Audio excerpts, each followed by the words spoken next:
제목이 하늘이 열린다라고 했습니다. 제목 때문에 성경 본문을 택하지는 않습니다. 성경 본문을 정해서 나가다가 보니까 하늘이 열리구나라는 것을 알게 되었다는 것이죠. 먼저 이 신명기 28장을 더 하기 전에 12절 말씀을 다시 보시면 여러분 그 안에 이런 내용이 있는 것을 보게 되십니다. 너희가 이렇게 하면, 즉 하나님의 모든 말씀에 순종하면 혹은 순종하려는 노력을 부단히 하고 있으면 여호와께서 너를 위해 하늘의 문을 여시리라. 이 본문 안에 하늘이 열린다고 정확하게 표현을 하고 계십니다. 그럼 21세기를 사는 그리스도인들은 어떻게 해야 하늘문이 열리는 것을 만날 수 있을까라는 질문을 해야만 합니다. 우리는 정기적으로 주님을 찾아 주님께서 임재하시는 지성소로 부지런히 들어가야만 하는 성도들이 됩니다. 그런데 우리의 착각은 예배당에 나오면 지성소로 나온 것으로 착각하는 것이 문제가 될 수도 있습니다. 왜냐하면 하늘문이 열릴 때는 예배당 위에서만 열리지 않기 때문에 그렇습니다. 우리가 찾아가는 지성소는 이제 그보다는 훨씬 더 영적인 것이고 눈에 보이는 것들을 훨씬 뛰어넘은 사건들이기 때문이기도 합니다. 그럼에도 불구하고 하늘이 열린다는 사건은 물리적인 사건이기도 합니다. 눈에 보인다는 뜻이죠. 그렇기 때문에 우리는 영적인 것, 육적인 것에 대해서 가끔씩 혼란을 겪게 됩니다. 여러분은 2000년 전에 예수 그리스도의 십자가의 사건이 어떻게 오늘도 우리에게 영향을 끼치는지 배워서 입술로 고백은 하지만 사실 정확하게 이해하지는 못했을 수도 있다고 저는 생각을 합니다. 그러면 2000년 전에 있었던 그 예수님의 십자가 사건은 2000년 이전에 살았던 3000년, 4000년, 5000년 전의 사람들에겐 어째서 이 십자가의 영향력이 거기까지 끼칠 수 있겠는가 라는 데 대해서도 정말 우리는 이해를 가지고 있습니다. 여러분, 인생은 육적인 것만이 아니라 영적인 것이 있다는 건 우린 다 알고 있습니다. 그러면서도 불구하고 우리는 영적인 것과 육적인 것을 교묘하게 갈라놓고 사는지도 모릅니다.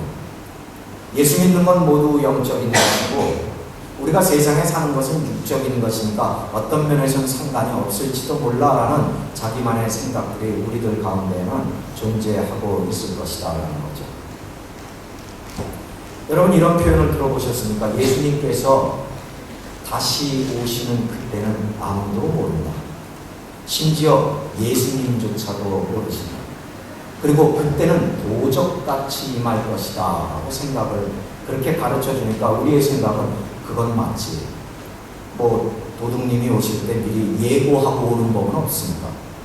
그런 것처럼 주님이 예고하시지 않고 오실 것이다 라는 데에만 초점이 맞춰 있습니다.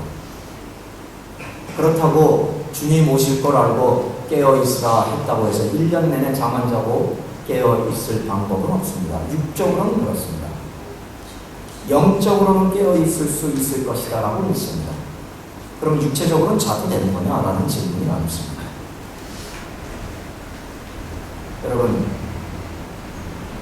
육적인 것도 하나님의 것입니다. 왜냐하면 우주 만물을 창조하신 분이 거룩하신 하나님이기 때문에 이 모든 눈에 보이는 육적인 것들도 거룩한 것입니다. 그렇지 않다면 예수님께서는 육체로 오셨는데 어떻게 거룩을 유지할 수 있었겠습니까? 그리스도인들이 믿는 진리는 어떤 것도 육적인 것과 영적인 것을 이원화시켜서 분리해내면 안 됩니다. 그 말은 이 땅에서 사시고 이 땅을 걸어 다니시고 이 땅의 먼지를 마시고 이 땅의 죄인들과 함께 식사하시고 마셨던 주님은 여전히 거룩하셨습니다 라는 뜻입니다. 그래서 모든 성도들은 거룩의 길을 가야 한다. 거룩한 척이 아니라 거룩하게 살아야만 합니다. 그래서 사도 바울은 이야기했잖아요. 먹고 마시는 모든 것을 그리스도께서 하시는 것처럼 하라. 왜요? 그것이 거룩이다. 예수님은 육체로 오셨습니다. 영으로 오신 게 아니에요. 육체로 오셨습니다. 그리고 그 몸을 통째로 십자가에서 주셨습니다. 이래도 육적인 것은 거룩하지 않은 것입니다. 여러분은 그래서 거룩하게 사셨습니까? 거룩한 생각들이 머릿속에 있었습니다.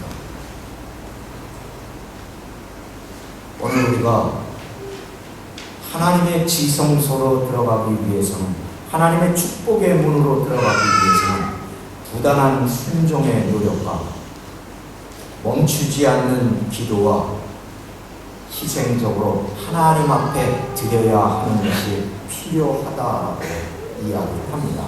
그러면 하늘이 열리고 하늘문이 열리는 것을 보게 될 것이다 라고 이야기합니다. 여러분, 성경이 있으시죠? 성경의 한 가운데에서 오른쪽으로 살짝 치우쳐서 단을 딱 쪼개면 이사야서가 나옵니다. 이사야서 64장 1절 말씀을 보면 이렇게 쓰여 있습니다. 이사야 선지가 하나님께 부르짖는 대목입니다. 성경은 하나님의 말씀입니다. 이사야서 64장을 여시기 바랍니다.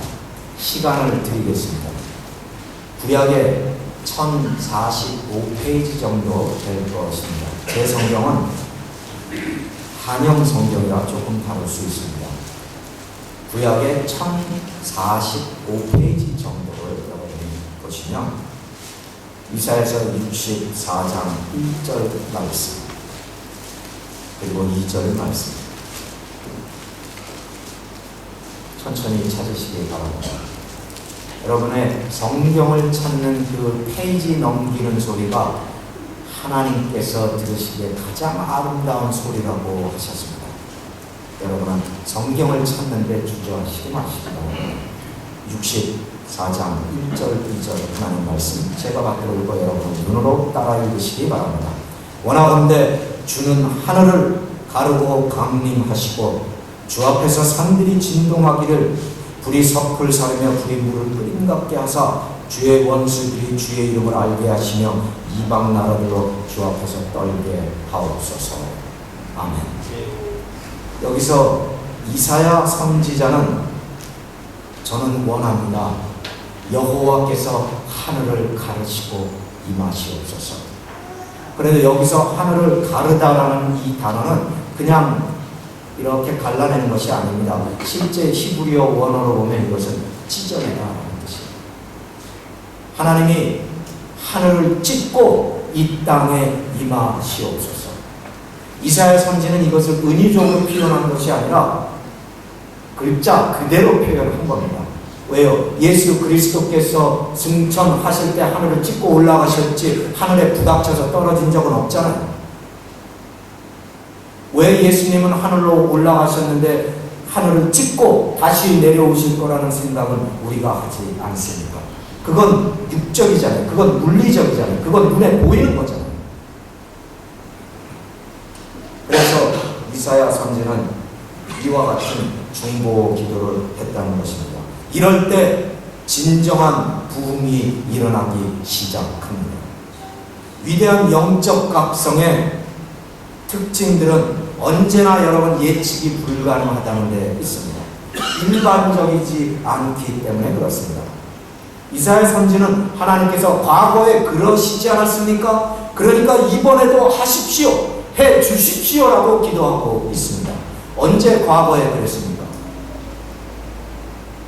출애굽기 19장 18절 말씀을 나중에 여러분이 보시면 시내산이 자욱한 구름으로 빽빽하게 덮였는데 이때 여호와께서 불 가운데 하늘을 찢고 강림하시기 시작했다.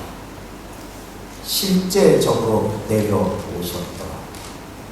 그리고 모세는 그 구름 가운데서 하나님을 만나더라. 그런데 이스라엘 백성들은 이것이 두려워 다 밖으로만 가서 멀리 서서 모세여 우리는 두려우니 당신이 대신해서 하나님을 만나 주시고 당신이 대신해서 하나님의 말씀을 우리에게 전해 주소서. 얼마나 바보 같은 짓입니까? 하나님을 만날 수 있었던 절호의 찬스를 그냥 놓쳐버린 광야의 이스라엘 백성들. 이사야 선지자는 이것을 이야기하고 있습니다. 하나님 모세를 만나실 때 하늘을 찢고 내려오지 않았습니까? 그러면 오늘 나에게도 우리에게도 그리 하실 수 있지 않습니까? 라고 기도했다고 합니다. 구약에만 이것이 있습니까? 아닙니다. 사도행전 10장을 보면 베드로 사도가 어쩐 일인지 욥바까지 내려갔다고 합니다. 욥바의 가죽을 다루는 피쟁이 집에 들어갔는데 정오가 되어서 지붕 꼭대기로 올라갔다고 기록하고 있습니다. 여러분 중동에 계셔봤던 분들 계십니까? 저는 25살에 중동에 나와서 3년 6개월을 있어봤습니다. 한국에서는 취직을 할 수가 없어서 취직을 할 수 없다는 게 일자리가 없어서가 아니라 저는 한국에서는 일자리를 줄 수 없다고 정부가 그래서 저는 어쩔 수 없이 중동까지 일하러 나갔던 적이 있었습니다. 중동 지방, 예루살렘, 이와 같은 지방, 중문동 지방에서 오후 12시라는 것은 여러분 파라바에서 가장 더운 날 12시에 밖에서 혼자서 에어컨 밑에 돌아가는 것과 똑같습니다. 그런데 왜 베드로는 그것을 몰랐습니까? 왜 옥상에 올라갔습니까? 그 시간이 기도 시간이었기 때문에 올라갔습니다. 왜 집 안에서 기도하면 안 됐습니까? 왜냐하면 집 안에는 소음들, 사람들이 왔다 갔다 하고 가죽 말리는 썩는 냄새가 진동하기에 집중하기가 어려워서 차라리 내가 이 떼약볕 밑에서 일사병에 걸릴지라도 옥상으로 올라가겠다. 그래서 그 정오에 베드로는 옥상에 올라갔습니다. 사도행전 10장 9절에서 11절 말씀에 베드로가 기도를 시작했는데 비몽사몽간에 하늘이 열리기 시작했다 라고 말하고 있습니다. 기도만 하면 하늘이 열리는 사건들이 성경에는 기록이 되어 있습니다. 여러분 기도하실 때 지금까지 단 한 번이라도 여러분 일생을 통해서 하늘이 열리고 찢겨지는 사건을 목도한 적이 있습니까? 왜 없습니까? 우리는 그리스도인입니다.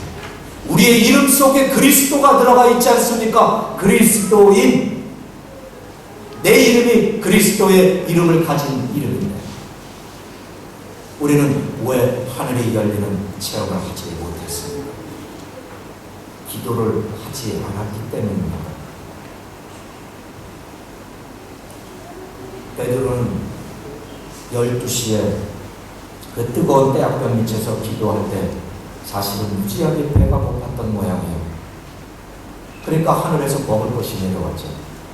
하나님이 얼마나 그 사정을 잘 아시고 먹을 것을 큰 보자기에 싸서 내려 보내주시는데 그 배고픈 베드로도 이걸 먹을 수가 없습니다 라고 주장을 했습니다. 하나님이 뭐라고 하셨어요? 내가 정하다 한 것을 부정하다 하느냐. 여러분 만약에 베드로가 기도하지 않았다면 이 사건이 있었겠습니다. 배고픈데도 기도하지 않았다면 베드로가 먹을 것에 통해서 하나님께서 무엇을 말씀하실지 알 수 있었겠습니까? 여러분 그 뜨거운 태양볕 밑에 나가서 죽어도 기도하겠다라는 일사각오로 기도하지 않았다면 비몽사몽의 죽음과 삶의 경계를 넘나드는 기도의 체험을 했겠습니까? 물론 하나님께서는 기도하지 않아도 하늘문을 여실 수는 있습니다. 그런데 이 말은 보다 더 베드로는 하나님의 음성을 들을 준비가 돼 있었다라는 뜻이기도 합니다. 여러분 기도하는 건 우린 주로 먼저 부르짖고 끝까지 말하고 딱 끝나면 동시에 벌떡 일어나서 나가잖아요. 끝! 하고 나가잖아요. 주님의 이름으로 예수님 이름으로 기도했습니다. 땡! 주님은 이제 우리가 기도 끝난 것을 보고 그래 하고 이제 말씀을 하려는데 우리는 딱 일어나서 나가버리네요. 하나님의 음성을 들을 준비가 되어 있던 기도입니까? 아니면 내 말만 하는 기도였습니까? 이사야 선지나 베드로의 기도는 하나님의 음성을 들을 준비가 되어 있었다는 데 차이가 있습니다. 그리고 이러한 기도는 그들의 인생을 완전히 바꾸어 놓는 기도이기도 했습니다. 여러분, 베드로는 하나님이 고팠습니다. 물론 성경은 배가 고팠다라고 이야기를 합니다. 배가 고픈 건 배가 고픈 거죠. 즉 성경은 당연히 육체적으로 배가 고팠음을 말하지만 베드로가 영적으로도 몹시 주려 있었다고 믿을 수밖에 없습니다. 왜냐하면 그 기도 시간에 그 옥상까지 올라갔어야만 한 베드로의 심정을 본다면 그는 영적으로도 주려 있었다라는 것을 부인할 수가 없다는 겁니다. 왜 꼭대기로 올라갔겠습니까? 제가 볼리비아의 선교 중에 볼리비아 현지 목사님이 저한테 그랬더라고요. 목사님, 볼리비아에서 기도하면 하나님께 더 잘 들립니다. 왜요? 여기는 4,000m 더 올라왔기 때문입니다. 그러시더라고요. 그래서 말이 되는구나 라고 생각했어요. 그래서 그 순간 생각했어요. 베드로도 그래서 옥상에 올라갔나? 그럼 더 높이 올라가면 하나님께 더 잘 들리는 것은 아니죠.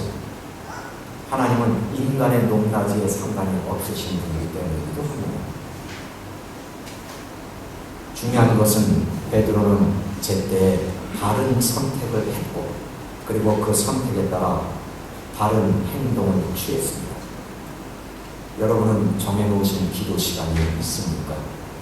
축복은 원하는데 정해놓은 기도 시간이 있으십니까? 축복은 왕창 받고 싶은데 하나님이 고프기는 하십니까? 우리가 맛있는 걸 먹고 마음은 기쁘고 몸은 흡족하지만 한 번이라도 하나님께 흡족했던 적은 내 인생에 몇 번이나 있었고 여러분 주일을 지키기 위해서 주일마다 왔다리 갔다리 하긴 했지만 언제 주님을 만나고 돌아가는 길에 주님과 동행해서 주일을 나간 적이 있습니까? 성경이 왜 있습니까? 우리더러 배우라고 있는 겁니다. 우리의 앞선 믿음의 선진들은 이와 같이 했노라. 너희도 이렇게 하면 그렇게 되노라. 그래서 저는 성경이 처음부터 끝까지 모든 말씀을 믿는데 베드로가 만난 하나님을 나도 만날 것이요 이사야 선지자가 하늘을 찢는 기도를 했다면 나도 할 수 있을 것이요를 믿습니다. 그것뿐이 기억에 나지 않습니까? 아닙니다. 예수님께서 누가복음 3장에 요단강가에 수많은 사람들이 세례받을 때 예수님도 세례를 받으시고 물에서 나와 올라오실새 기도를 시작하자마자 하늘이 찢어지며 하늘에서 하나님의 음성이 들리며 이는 내 사랑하는 아들이니라 그러면서 비둘기가 성령이 비둘기처럼 임하기 시작했다고 했습니다. 이것이 하늘이 찢어지는 또 하나의 역사였습니다. 여러분 세례 받으셨을 때 하늘이 열렸습니까? 아니면 입술만으로의 고백이었습니까? 여러분 심령의 고백이었습니까? 우리가 얼마나 알량한 믿음의 생활을 하고 있었는지 이해가 되십니까? 자다가도 축복을 받으면 좋은 것이요 걸어나가도 축복이요 들판에서도 축복이요 내가 앉아도 축복이요 서도 축복이요 너는 돈을 꾸지 않을 것이요 너는 돈을 꾸어줄 것이요 네 자녀들은 소의 머리가 될지언정 뱀의 꼬리는 되지 않을 것이요 이것이 어디에서부터 온다고 생각합니까? 축복을 원하고 바라기만 하면 주어진다고 생각합니까? 천만에 하나님의 온 말씀을 청정하면 이라고 신명기 28장은 그렇게 시작하잖아요. 하나님의 말씀을 청정한다는 뜻이 뭡니까? 하나님의 말씀에 순종하면 여러분의 자녀들이 잘 되기를 원하십니까? 하나님께 순종하는 법을 가르쳐 주시기 바랍니다. 여러분의 재산은 아무런 쓸모가 없습니다. 배울 수 있는 것을 배워야만 합니다. 여기까지만 봐도 기도는 마치 열쇠와 같은 능력과 잠재성을 가지고 있어서 하나님의 백성들에게 하나님 나라, 하나님의 영역을 열어 제끼는 힘이 있음을 알게 됩니다. 순복음교회의 특징은 기도 아닙니까? 열심히 있는데 미친듯이 열심히 기도하는 거예요. 순복음교회만이 기도하기 전에 주여 성창하지 않습니까?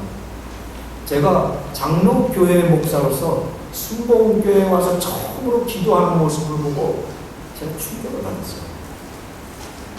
하나님이 주여 하면 오시나? 이게 첫 번째 질문인데, 두 번째는 왜 나도 하고 싶지? 여러분, 저희 교회 새벽기도, 저희 교회 기도 모임에서 주여라고 부르짖는 사람들은 무지하게 많습니다. 왜냐하면 제가 순복음교회 하는 걸 보고 충격을 받고 저도 가서 그때부터 주여라고 소리를 지르기 시작했습니다. 목청이라면 저도 안 집니다. 왜요? 왜 주님을 그렇게 부르고 싶었어요? 주님, 하늘을 찢고 제발 내려와 주십시오. 강림해 주십시오. 임재해 주십시오. 우리의 예배는 이 모양 이 꼴로는 예배라고 부를 수가 없습니다. 1년 전에도 이 모양으로 예배했고 10년 전에도 이 모양으로 예배했지만 변하는 것은 아무것도 없습니다. 이걸 우리는 축복이라고 부를 수가 없습니다. 하나님 변화시켜 주십시오. 하나님 내려와 주시고 강림하시고 우리가 예배만 하면, 찬양만 하면 하나님께서 임재해 주십시오.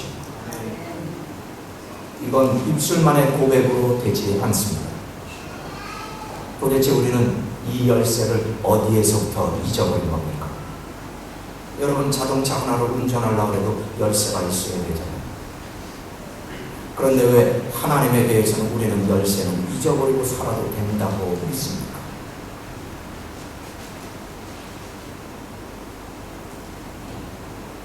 우리는 보통의 경우 우리의 마음속에서 말씀하시는 여호와의 모든 음성에 순종한다라고 합니다.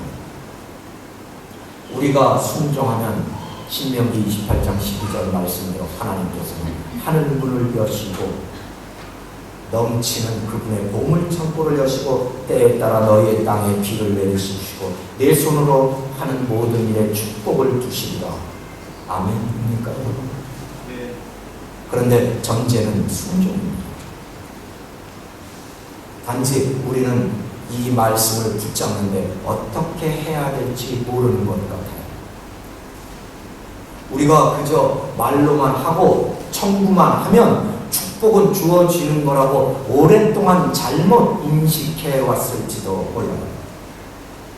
여러분, 우리 신령 깊숙이 자리 잡지도 않은 말씀을 내고 신냥 말한다고 흉내 낸다고 그러면 귀신들도 다 흉내를 내지요. 여러분, 신학적으로 보면 귀신이 훨씬 더 탁월한 신학을 가지고 있는 거 아십니까? 예수 그리스도께서 오셨을 때 귀신이 먼저 알아봤습니다. 왜 오셨습니까? 아직 오실 때가 되지 않지 않았습니까? 여러분, 이게 어디서 나온 거예요? 주님이 누구인지 안다는 뜻이에요. 신학적으로 주님이 하나님의 아들이라는 걸 안다는 뜻이에요. 신학적으로 주님이 메시아인 것을 알았다는 뜻이에요. 우린 진짜 압니까? 우리의 신학이 얼마나 형편없으면 귀신도 예수님의 말씀을 듣고 떨더라. 귀신은 떠는데 우리는 떨지 않아요. 얼마나 오만방자하면 하나님의 말씀을 대할 때 자세가 벌써 우린 떨지 않아요. 하나님 말씀입니다. 기가 막히지 않습니까? 우리는 그리스도의 이름을 가지고 있는 크리스티안이라고 하는데 크리스티안이라고 불리우면서 정작 나는 그리스도를 두려워하지 아니합니다. 여러분의 매일 삶에서 반드시 말씀을 소망하고 이를 순종해서 사는 것이 드러나야만 합니다. 그것의 첫 번째 사인이 기도입니다. 여러분, 여러분의 가정의 미래를 보고 싶으십니까? 여러분, 이 교회의 미래를 염려하고 계십니까? 여러분, 이 나라의 파라다이가 잘 되면 여러분도 잘 되는 것 아니겠습니까? 한국이 잘 되면 우리의 위상이 올라가는 것 아닙니까? 전 세계 어디를 가도 제가 코리안이라는 것은 40년 전 제가 중동에 나갔을 때와는 달라. 그때는 3등 국민이었지만 지금은 여러분 그래도 세상이 알아줍니다. 그게 기쁘기는 하지만 마음은 슬픕니다. 왜냐하면 한국의 그리스도인들이 얼마나 많은지 세상이 모른다는 겁니다. 왜요? 뭘 잘못했기 때문에. 이 파라과이에서 한국인들은 기가 막힌 놀라운 그리스도인이라는 것을 알고 있습니까? 그건 더 큰 놀라움입니다. 우리 이름에는 그리스도라는 말이 들어가 있음에도 저들이 우리가 그리스도인 것을 모른다는 기가 막힌 사실. 우리가 CIA입니까? 우리가 안기부 요원들입니까? 우리의 정체를 모르게 살게. 우린 드러내놓고 살아야 되는 것 아닙니까? 여러분, 번개불에 콩 부어 먹는 식의 기도는 곤란합니다. 자동차 운전대를 잡으면 기도하시고, 부엌에서 밥을 하시면서 기도하시고, 자녀들을 나무라기 전에 그 자녀를 위해서 자는 자녀의 머리맡에 손을 얹어두시고 기도하시고, 교회 나오기 전에 기도하시고, 교회에 와서 들어앉으면 제일 먼저 기도하시고, 교회를 떠나기 전에 눈 감고 잠시 기도하시고, 여러분 앉아도 기도하시고 일어나도 기도하시면 여러분이 하나님께 순종하지 않는다고 누가 감히 여러분을 뭐라고 할 수 있겠습니까? 여러분은 기도에 대한 결단이 필요합니다. 여러분, 내 이웃의 억울한 일을 보고 눈물로 대신 기도해 줘 본 적이 언제입니까? 이웃집이 억울한 사연을 듣고 내가 와서 눈물로 기도해 준 적이 언제입니까? 맨날 니 프리메로. 제가 맞게 썼습니까? 스페니쉬로. 여러분, 나 먼저 아닙니까? 모든 일에서 내가 좋은 자리에 가고, 내가 잘 살아야 되고, 내가 맛있는 걸 먹어야 되고, 내 교회가 좋아야 돼. 내 교회가 왜 좋아야 됩니까? 주님의 교회가 좋아져야지. 주님 앞에 순봉교회, 장로교회가 어디 있습니까? 그게 주님의 몸된 교회인데 파란 쪽은 없어도 되는 겁니까? 아니지 않습니까? 이 엄청난 이기적인 이 생각, 주님은 분명히 내 이웃을 사랑하라고 했는데 내 이웃을 사랑하는 기도를 해본 적이 언제입니까? 여러분, 이웃집에 노처녀가 있으면 빨리 시집 보내달라고 기도해 보셨습니까? 우리 집에 노총각 빨리 장가가야 된다고 기도해 보셨습니까? 요즘 아주 40 넘어서 결혼하는 걸 잘하고 여기는지 그러더라고요. 저희 교회에서 23살만 되면 장가 시집 보내요. 제가 아주 못살게 굽니다. 목사님 뭐 그것까지 신경 쓰십니까? 왜요? 빨리 가서 장가가야 자녀를 하고 자녀를 낳아야 성도들이 부를 거 아니에요. 웃긴 얘기지만 슬픈 얘기기도 해요. 여러분, 베드로가 기도할 그때는 하나님께서 베드로에게 그 놀라운 환상을 보여주실 때는 앞선 기도가 있었습니다. 사도행전 10장 그 바로 다음 대목에 베드로의 기도가 끝나자마자 밑에 와서 두들기는 사람들이 있었습니다. 여기 혹시 베드로 사도라고 하는 분이 계십니까? 하인 둘이 찾아왔는데 그들은 바로 백부장 고넬리오의 하인이었습니다. 왜요? 백부장 고넬리오의 기도와 그의 희생적인 하나님 앞에 드림이 하나님께 상달되었고 하나님께서 이를 기억하셨다. 요바에 가면 베드로가 있으니 그를 불러요. 여러분, 고넬리오의 기도와 고넬리오의 넉넉한 마음으로 이웃의 가난한 자들에게 베풀었다는 것은 고넬리오 집안 전체의 구원을 불러왔습니다. 우리는 아주 쉽게 이야기합니다. 아, 고넬리오 백부장의 믿음이 대단했지. 천만에 이방인의 성령 강림의 사건이 그의 기도로부터 시작되었습니다. 우리가 알고 있는 것은 오순절 성령 강림 다락방의 사건만 알고 있지만 여러분, 사도행전 10장은 이방인의 오순절 성령 강림의 사건이 시작되고 있다고 말하고 있습니다. 그래서 그 부정하고 정하고 섞여있던 그 피에 가득한 음식들이 하늘에서 내려온 것입니다. 너희들이 더럽다고 하던 이 이방인들이 이제 하나님이 받으실 만한 재물이 되었느라 가서 복음을 전하라. 베드로가 가서 고넬리오의 집에 가서 복음을 전하고 예수 그리스도를 그들에게 알리니 그때부터 하늘로부터 크고 강한 바람이 내려오기 시작하더니 성령님이 임재하시는데 저들이 방언으로 말을 하기 시작하더라. 어디에서 왔습니까? 고넬료의 기도와 고넬료의 희생적인 헌신, 헌금에서부터 시작됐습니다.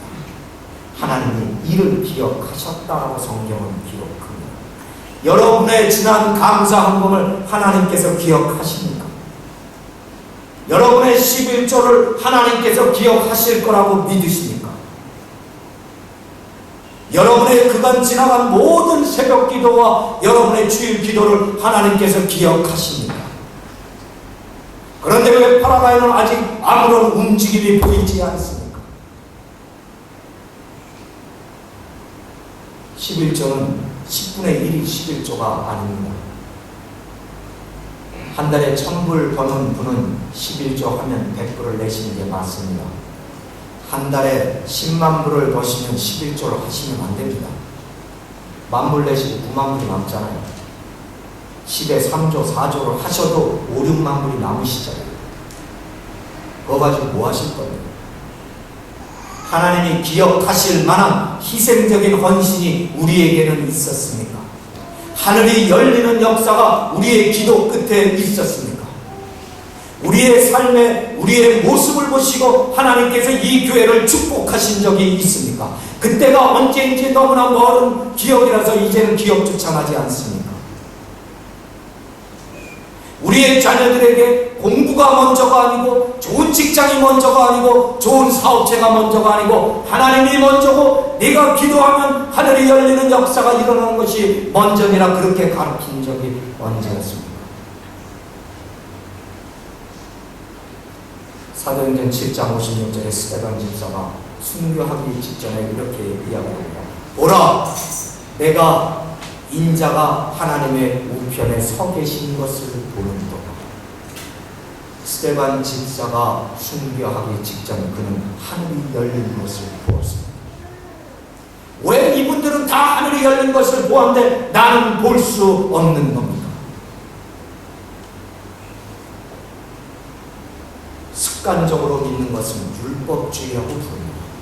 습관적으로 주일에 교회당을 나오는 것은 율법주의라고 하는 겁니다. 여러분 토요일 저녁에 내일 예배 드릴 것 때문에 가슴이 뛰고 머리가 어질어질할 만큼 흥분이 되고 그래서 자신을 진정하기 위해서 무릎 꿇고 기도한 적이 있습니다. 내일은 예배합니다.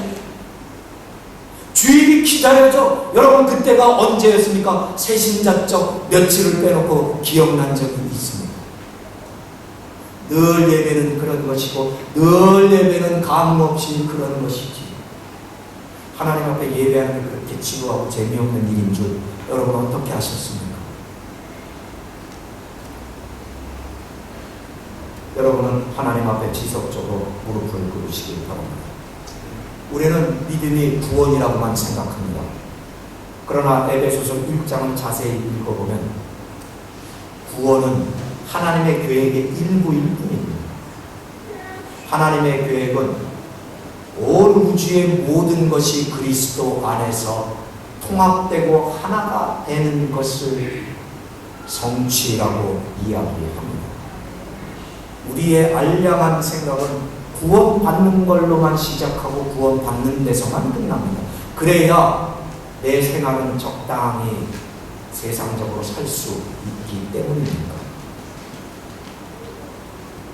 여러분 하나님께 순종함으로 기도하심으로 하늘 문이 열리는 것을 보는 성도들이 되시기를 축원합니다.